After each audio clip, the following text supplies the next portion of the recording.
What's going on YouTube? It's Matt Faircloth. Thank you for watching this YouTube channel. My name is Matt and my company is called the DeRosa Group, and we are a real estate investment company with this YouTube channel that is dedicated to you guys learning all that you need to know about real estate investing. So if you are a fan of this channel, or if you like what I got to say, or if you like the shirt I'm wearing, or if you like anything I got going around here, if you're first time watching, whatever it is, take a minute and subscribe to this channel. There's a little subscribe button, right? You better be subscribed to my channel, right? Cool. Absolutely. All right, there you go. It's my buddy Justin. Cool. So take a minute and subscribe to this channel because you can hear about all the cool stuff that we have going on, including interviews like I have with my friend Justin here, or Mentorship Monday series, or DeRosa success stories, all kinds of cool stuff. You'll hear about all that. So take a minute and subscribe now to this channel.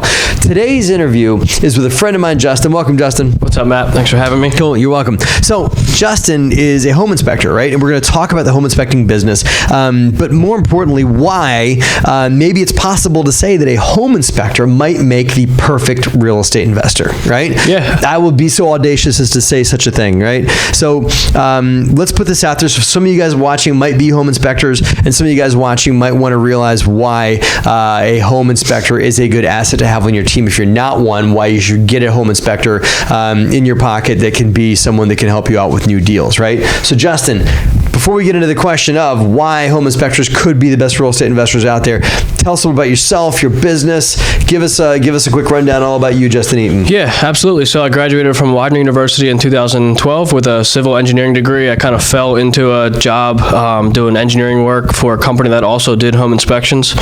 So I was kind of doing a little bit of both. Started doing more home inspections than engineering. Eventually got my home inspector's license, and ended up, this was back in 2012 to 2013 when real estate investing and flipping was like starting to get primed up. So the deals were fairly easy to find back then. So me and the owner of the company that I was working for at the time, yeah, I know. Yeah. So me and the owner of that company at the time that I was working for, we partnered up. He brought the capital, I brought the boots on the ground / GC work. We did 7 flips. The first one, I did basically the whole job. I did everything wrong, from trying to wear all the hats, all the contracting hats. Should have been a 6 to 8 week renovation, ended up being 6 months. So the money we saved not paying contractors, we lost that money anyway on time. Sure. When you say you were wearing all the hats, were you doing some of the handiwork yourself? Yeah, so I did all the painting, carpentry, demo work, thinking like, hey, we'll save money on this work and make a little bit more. Side note, guys, biggest mistake real estate investors make is doing too much themselves, especially, I'm lucky that I'm not handy, right? You don't want to, and maybe I can paint a little bit, but I'll probably get some on the floor, I'm not handy. My wife will attest to this. I'm not a handy person, and that has been in some ways bad in doing work around the house, but also a blessing when it comes time to be in the real estate business. So if you guys are handy, understand you might be able to do what the work that needs to get done on your rental property, but you should always be asking yourself, is this the highest and best use of my time, right? Absolutely. And the 6 months, if a renovation should take 2 months and it takes 6, your holding costs. Right. Yeah, and then in addition to the time, the amount of, what is your time worth? So you bought yourself a degree from the School of Hard Knocks, right? Yeah, so that we learned a hard lesson. Got your Hard Knocks diploma. Yeah. Got it. Okay. So that's that. Now take us forward to home inspections and how that flourished for you, and then we'll talk about how home inspectors can be phenomenal real estate investors. Yeah, so kind of how that wrapped in. A realtor that we knew through the home inspection business. So as a home inspector, you know a lot of realtors in that business. That's where all your referrals come from. So once in a while, they'll bring a deal to you. That's how we found that deal. Like I said, that took way longer than it should have. We learned our lesson on that one. Just hire everything out. It's going to be quicker. It's going to come out better. It's just all in all, it's a better turnaround. And then, we did 6 more together before I split out and went on my own with the flips. So the home inspection, the way that ties in, it's beneficial not only for me as an investor, but for other investors that have home inspections is to uncover big ticket items. So a lot of times they'll say, I walk through with my dad, he's a contractor, my uncle's an electrician, but they're not going into the attic, they're not going onto the roof, they're not going through the crawl space. So there's going to be big ticket items that could be uncovered for a home inspection fee, which is usually like $400 to $600. Let's highlight that for a second, because I've read many home inspection reports, and so it's like, oh, you got to paint that wall. Like, yeah, no joke, you got to paint that wall, right? It's paint's peeling, and this kitchen's a little dated. You see things like that in the home inspection report. I found as a real estate investor, if you're reading a home inspection report, those kinds of things are you kind of skip over that. But what you really want to highlight is what Justin said, is the big ticket items. Are there termites? Is the roof properly braced inside the attic? Are there 17 raccoons living in the attic? That's something you might want to find out about, right? Right. Are there major concerns? Buckling on the foundation walls, that kind of stuff. That are major issues. What are some things that maybe you've discovered as a home inspector in a property, as a buyer, that you had to have this come up, where you literally end up walking because you found it in a property? So what are some of your walkaways? That's tough. I would say really bad layouts or really bad framing. The way that houses used to be built, or if there's like wonky additions or like weird DIY additions and stuff that may or may not be permitted, that it's something you take a risk on, a lot of investors. So if you buy something without permits, and then when you go to sell it, if that comes up, you take responsibility. You mean so the person you're buying the property from went and put an addition on the back of their house, without and permits. He's like, oh, I knew what I was doing because I'm handy, and he went and did it without permits. So you're inheriting you're inheriting the sins of workmanship that he had, number one, but also depending on the state you're in. Justin and I are both sitting in New Jersey. In the state that you're in, likely the township's going to make you inherit the permitted work that they do. And I've heard horror stories of people having to open walls up and prove to the building inspectors that the work was done properly, right? Yeah, exactly. So like you said, you essentially take responsibility for that work. So if the buyer if you're flipping it and that buyer wants to put that on you, who knows what the township is going to do? They could fine you. They could make you open stuff up, bring everything up to code. So so major issues come up.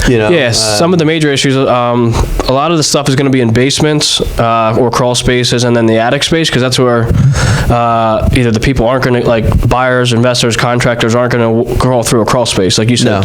Could be termites, could be standing water, foundation issues, which are some of the big ticket items, or it could be $10,000 to $20,000, where a $400 or $500 home inspection is going to uncover $10,000 to $20,000 damage. So the ROI on that is the problem I've had with home inspectors is, and again, this is a lot of times on fix and flips, because just like you, I've sold a lot of flips myself. A lot of flips that I've sold have had home inspectors that came in, after our work was done, and it's like, oh my goodness, this paint is peeling right there, and oh my goodness, can you believe that window seal is broken? And they make an enormous deal out of everything. And there's a few home inspectors that we even got to the point where there was one home inspector where we are here in New Jersey that we were thinking about banning from our properties, about saying, like, listen, if you're going to buy our flip, you can use anybody you want, but you can't you can't use that company, because they were notorious, and it's almost like they felt like their job was to try and get a credit for the homeowner. So to be honest, and it's your profession, but home inspectors in the past have left a bad taste in my mouth as a flip seller. How have you mitigated home inspectors? Again, you sold a lot of flips. How do you mitigate your end buyer bringing in a home inspector? Because they're going to find something that's their job, right? How do you mitigate that? Yeah, so I think a lot of it depends on the buyer. Some buyers are super scared of everything. Right. And then if you have, and they're going to walk because the home inspection report. Exactly. Yeah, so it depends on the buyer, first of all. Second of all, it depends on the home inspector. Alarmist home inspectors, they're like your worst enemy if you're selling a house, because they're going to point out everything and anything. I mean, it's good to be thorough, because again, some buyers are going to be scared of everything, and some buyers don't care about like bigger things, from my experience. So from a flipper standpoint, I think you got to try and get the big ticket items done that are going to kill a deal, like knob and tube wiring, old plumbing. So the deal killers that you really need to work on, and again, in an area where there's a lot of older properties, we have knob and tube wiring, old plumbing, like old galvanized plumbing and stuff like that. Yeah, right? Foundation issues.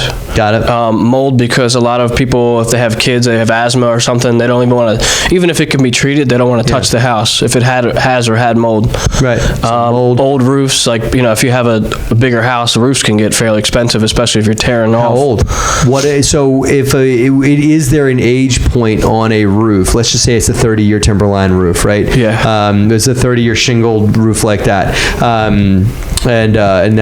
How old would the roof need to be before, as a home inspector or as a flipper, you would consider replacing it? Or as a home inspector, you would think that their inspector is going to say, hey, that you really ought to have them replace that roof? If there's multiple leaks, like in multiple locations that are due to shingle failure, age-wise, it kind of depends, because it depends on what north, south, either east or west, where the shingles face. It could wear certain ways, more in certain areas. Unless it's like a 20 or 30-year-old roof, we wouldn't necessarily recommend like immediate replacement. Yeah. It could be like, hey, this thing's nearing the end of its life expectancy. At 20, 30 years. 20, 25 years. Depends on the shingles too. It's like a 15-year roof. It's halfway through. So, I mean, we've kept 15-year roofs on properties and not had an issue. But we've also had people like went and put another layer of shingles right on top of the layer of shingles that are there to put double layer of shingles on top to add a new roof.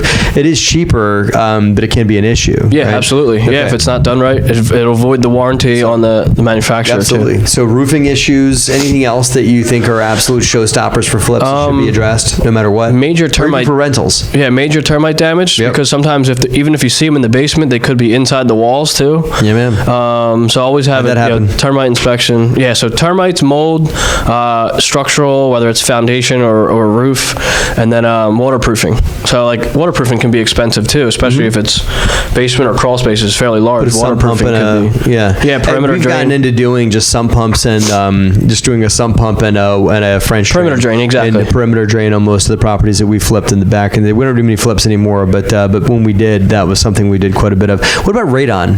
Yeah, we do radon testing too. It's fairly easy to mitigate. Right, I know, but we've had radon. Again, radon is a gas that comes out of the earth. It's common in a lot of places, common here, common in other states, completely unheard of in other places. Yeah. You know, it depends on how high the bedrock is and things like that. There's factors that drive radon.